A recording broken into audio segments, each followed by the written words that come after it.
ګرانو کتونکو السلام علیکم. زه محمد سلمان همدرد د حق غږ پښتو چینل خبري لنډیز کې ستاسو کوربه اوس تاسو پام را اړوم د مهمو خبرونو لنډیز ته.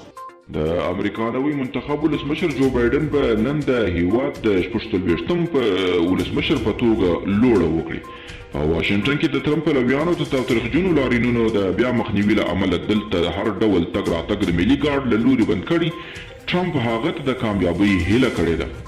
د امریکا د نوي جوړېدونکي حکومت د بهرنیو چارو وزیر نومول شوي وزیر وایي د طالبانو او امریکا ترمنځ تړون په دقیقه توګه ارزول کیږي.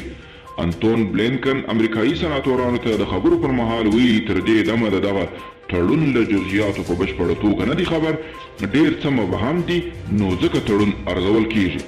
په امریکا کې د نړیوالو او ستراتیژیکو مطالعاتو مرکز په یو اوږده مقاله کې د افغانستان د سوري مسلې ته کتنه کړې د سرچینه کاږي له دې چې امریکایي ځواکونو ته له افغانستان څخه د وتلو زمینه برابره شوه او ټرمپ ته هم کمپاین وشو، خو په افغانستان کې د سوري پروسې د پام وړ اغیز نه دی لرلی.